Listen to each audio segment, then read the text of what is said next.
Horror in the arena. Top Matador, Gored in Groin during brutal Spanish bullfight. A shocking and deeply unsettling incident unfolded in Spain as a seasoned Matador suffered a horrific injury during a live bullfight, leaving spectators stunned and raising fresh concerns about the dangers of the centuries old tradition. Now let's dive deeper and explore every layer of this tool on our AI podcast. Here, in a highly developed modern European country, thousands of people gathered in an arena to watch an event where the margin of error between a celebrated artistic performance and a severed femoral artery is, well, roughly a fraction of an inch. Yeah, it's a terrifyingly thin line. Right. I mean, we tend to think of high-level athletic or artistic performances, things like gymnastics or figure skating, as these exercises in absolute control. Exactly. The environment is mapped out. Yeah, the floor doesn't suddenly, change its mind and decide to fight back.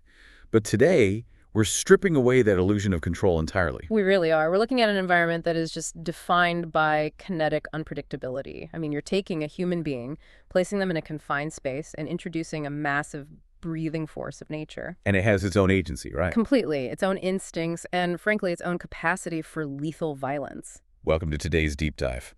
We have a single, incredibly powerful source on our desk today. It's excerpts from a comprehensive article titled Blood in the Arena: The High Cost of Tradition. And it is a heavy one. It is. Our mission today is to examine the visceral, mechanical reality of modern Spanish bullfighting through a recent string of horrific injuries detailed in the text. And by understanding the sheer physics and trauma of those events, we want to help you understand the intense, highly polarizing debate that surrounds this centuries-old practice today. It's such an essential topic, though, if we want to understand how a modern society grapples with, the intersection of ancient culture, human risk, and animal welfare. The source material really forces us to look past the velvet and the sequins. Right down to the sand. Exactly, right down to the sand. Okay, let's unpack this because the article starts by pulling absolutely no punches. It takes us straight to the Copa Chanel tournament in Valdemoro. Which is just south of Madrid, yeah. Right. And we are introduced to Alberto Duran, a 36-year-old professional matador. And what happens to him is terrifying, simply because of how abruptly that illusion of control we mentioned just shatters. What's fascinating here is that we so often view bullfighting through this lens of a stylized historical pageant. Yeah, the intricate costumes, the posture. The music, the calculated movements. But the source material immediately strips all of that away right from the start, to reveal the sheer, unyielding physics of human versus animal combat. Unyielding is the perfect word for it. Because Duran is in the ring, he's attempting to guide the bull, and the animal just suddenly thrusts its head upward. It's not a charging run from across the arena. No, not at all. It's a sudden, violent, close-quarters snap of the neck. Duran is gored directly in the groin and tossed violently into the air in front of hundreds of spectators. Let's break down the mechanics of what is actually happening in that split second, because it's hard for the human brain to process. Please do, because it sounds impossible. Well, we're talking about an animal bred for combat that weighs roughly 1,000 pounds. And the musculature in a fighting bull's neck is incredibly dense. So basically pure muscle driving those horns. Exactly. When it thrusts its head upward, it's using that massive cervical power to lift a grown man off the ground and just launch him. The kinetic energy transfer is staggering. I always pictured a goring as a puncture, like a fencing injury, a quick in and out. Oh, not at all. Yeah, reading this, it's completely different. It's lifting and tearing. Now, miraculously, Duran manages to regain his footing and escape the immediate danger of being trampled. Which is incredible in itself. It is, but the medical aftermath is a whole other nightmare. He's rushed to the hospital for emergency surgery for severe trauma to his testicles. Yeah. And just when the surgical team thinks they have him stabilized, they find a dangerous blood clot in his leg. Forcing a second urgent operation. Right. And that detail about the blood clot, it's incredibly revealing about the nature of these injuries, isn't it? It really is. A bull's horn is not a scalpel. It is a blunt, curved, organic instrument. It's not a clean slice. No, when it enters the human body, it crushes tissue, stretches veins, and causes massive endothelial damage, which is basically damage to the lining of the blood vessels. Okay, so how does the body react to that? Well, the body's natural response to that kind of catastrophic blunt force trauma is to trigger a massive clotting cascade to stop the bleeding. Oh, wow. So the very mechanism designed to save his life? The clotting turns into a secondary lethal threat. Precisely. Deep vein thrombosis, or a clot traveling to the lungs, can be just as lethal as the initial puncture wound. That's terrifying. Yeah. Duran ended up in intensive care stable and improving, thankfully, but it underscores how the physical trauma cascades long after the Matador leaves the ring. Reading the description of the event, I was just trying to wrap my head around the reflexes required to even survive in that space. It's less like dodging a moving vehicle and more like, I don't know, like stepping onto a highway to gracefully dodge a speeding truck, except the truck has horns and is actively hunting you down. That is a much more accurate way to look at it. The kinetic unpredictability is the defining feature here. Right. And why this matters so deeply to our understanding of the source material is that Alberto Duran is not an amateur making a rookie mistake. He's a 36-year-old professional. Exactly. These are top-tier athletes who have dedicated their entire adult lives to reading the micro-expressions, the muscle twitches, and the weight shifts of these animals. But wait, if they're that highly trained, and they know the animal's behavior patterns that intimately, how does a sudden upward thrust catch a 36-year-old veteran so completely off guard? Because the margin for error is effectively zero, and you just cannot mathematically solve for a living creature. Right, it's not a scripted performance for the bull. No. If a gymnast miscalculates a flip, gravity pulls them down to a padded mat. If a matador miscalculates their distance by a fraction of an inch, or if the bull simply behaves in an anomalous way. Like reacting to a shadow or something. Yeah, a shadow, a sound, a shift in the wind. The result is catastrophic trauma. The animal is not bound by the choreography. And Duran wasn't an isolated incident either. The article details a relentless string of these brutal encounters. It does. It's a clear pattern.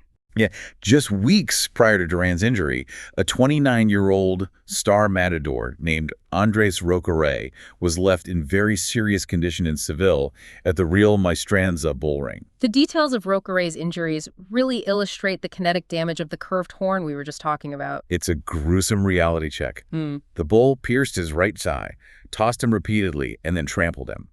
And the source explicitly notes that the wound was a staggering 35 centimeters long. Which is almost 14 inches. That is nearly 14 inches of tissue destruction inside a human thigh. And crucially, the article mentions the wound traveled in 2 different directions, destroying critical muscle tissue. How does a single puncture travel in 2 directions? This happens because the horn is curved.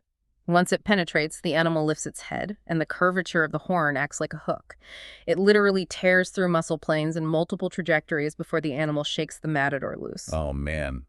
That's brutal. The only saving grace for Roqueret was that this 35-centimeter cavity miraculously missed his major blood vessels. Which is just pure luck. I mean, if that horn shifts a few millimeters and catches the femoral artery, the timeline for survival drops to minutes right in the middle of the sand. It's immediate, life-threatening danger.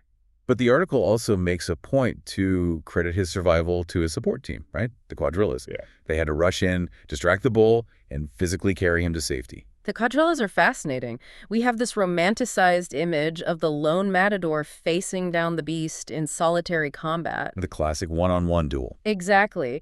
But in reality, it is a highly coordinated team effort, primarily for safety. How exactly do they pull a 1,000-pound animal off a downed man, though?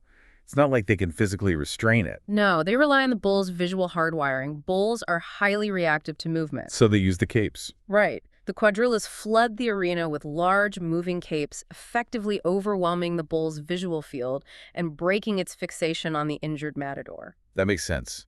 They're creating a barrage of false targets. Exactly. But again, this relies on the animal choosing to chase the moving fabric rather than continuing to attack the human on the ground.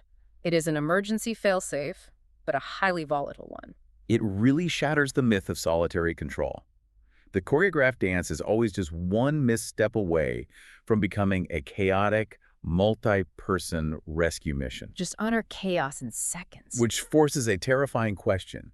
If young stars in their absolute physical prime, guys like Roqueret at 29 or seasoned pros like Duran at 36, are being fundamentally broken by these encounters, what happens over a lifetime? You assume there's a learning curve, right? Yeah, you'd think if you survive into your 40s or 50s, surely the veterans have cracked the code and figured out how to stay safe. You would assume that experience equates to safety.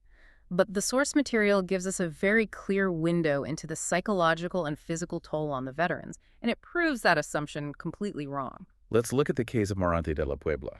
The article refers to him as the king of bullfighters. Which is an incredible title to hold. Right.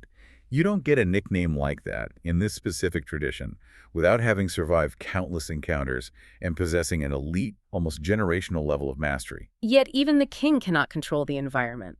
Morante was performing in Seville when a bull charged him unexpectedly from behind. From behind. See, that completely ruins the argument that this is a predictable dance. Yeah. You can't rely on your decades of reflexes and muscle memory if you don't even see the stroke coming. Exactly. You're completely vulnerable. The ensuing injury caused severe internal damage, including a rectal perforation. Ouch. But beyond the physical mechanics, it's the quote Morante gave from his hospital bed that provides such a stark look at the psychological horror of the arena. That quote really stuck with me. He called it the most painful goring of his career, and he said, "It was excruciating. I could feel it searching for blood." I could feel it searching for blood.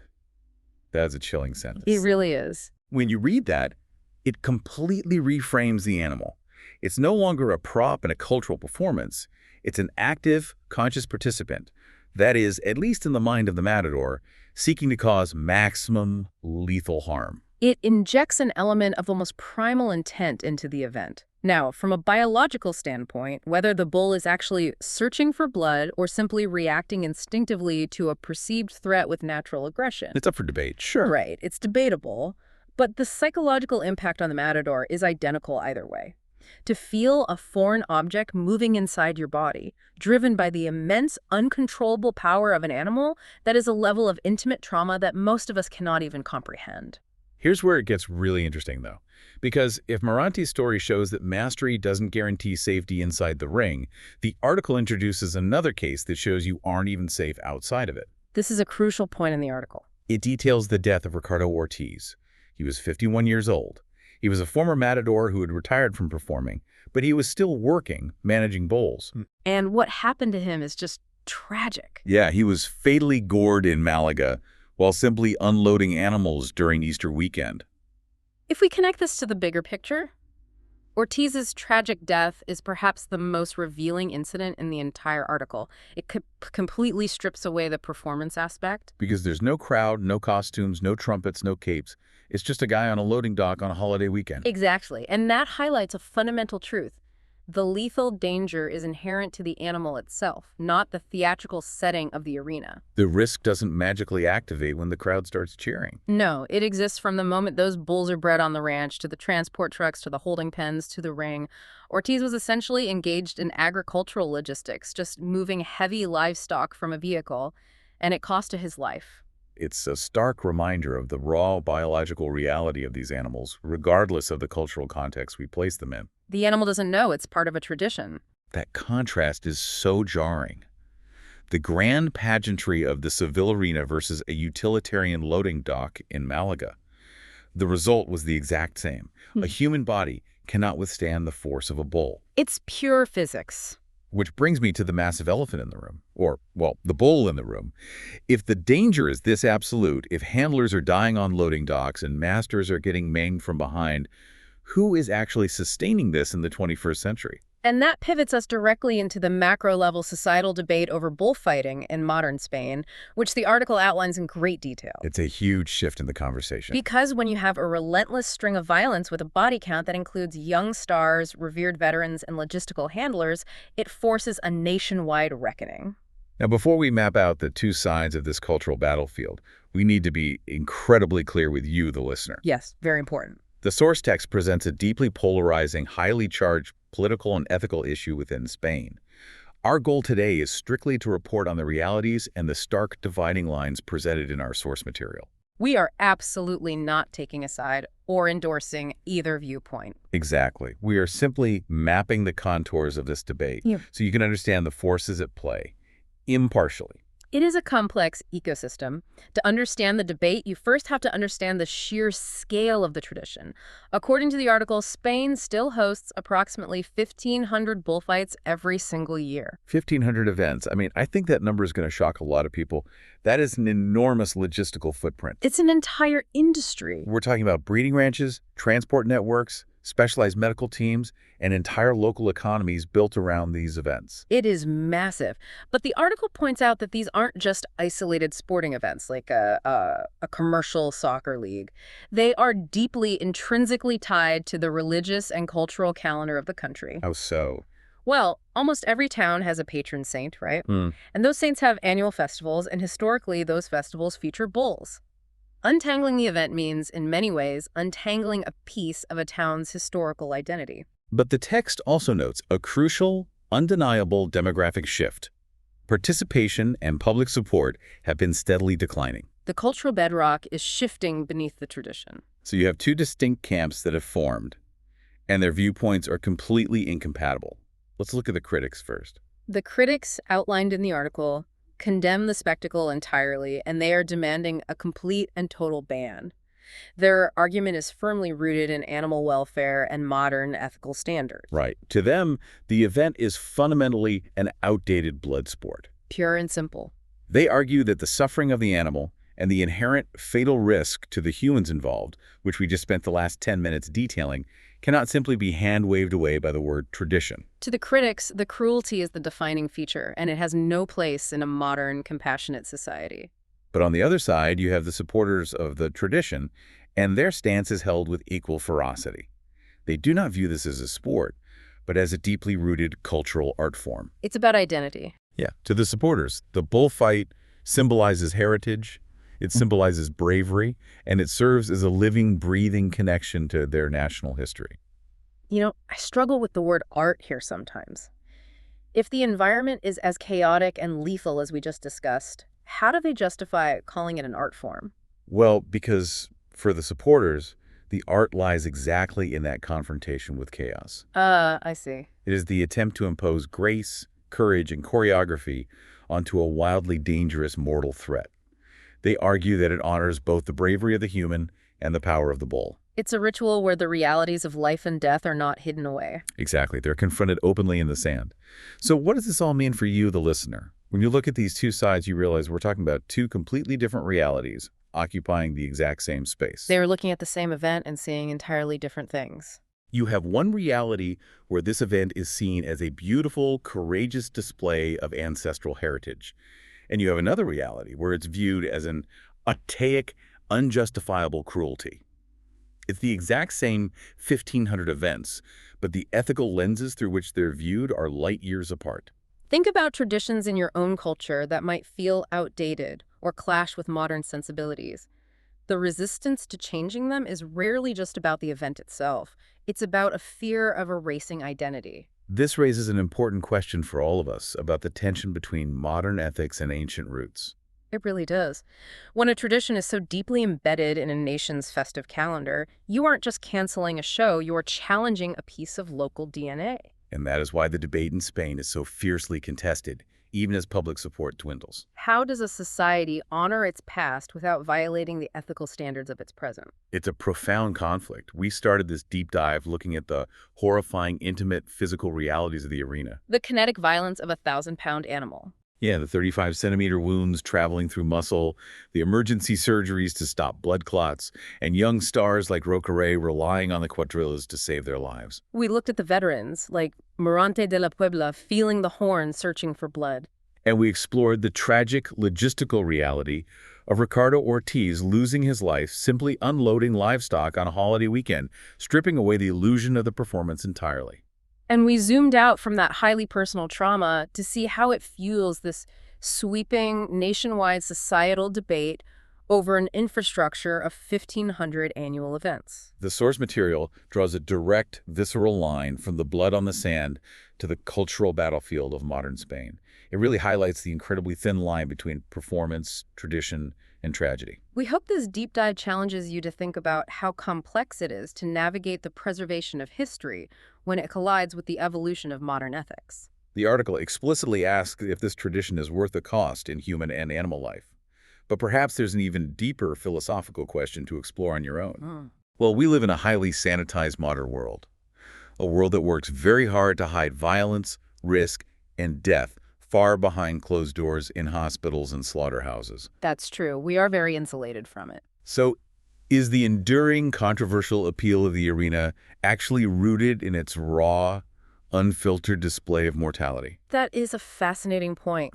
We love the comfort of a passive, controlled environment, but maybe there is a part of the human psyche that is still drawn to the absolute chaos of an environment that fights back. A place where death is visible and acknowledged. It's a heavy thought to leave you with, but an important one as you consider how we interact with our own traditions. Thank you so much for joining us on this deep dive. We'll catch you next time. Thank you for listening. Okay, one question for you. How does the horrifying goring of Alberto Duran in Valdemoro reflect the real risk behind bullfighting, and should such incidents push authorities in Spain to reconsider whether this tradition still deserves a place in modern society? Don't forget to comment it. Thanks.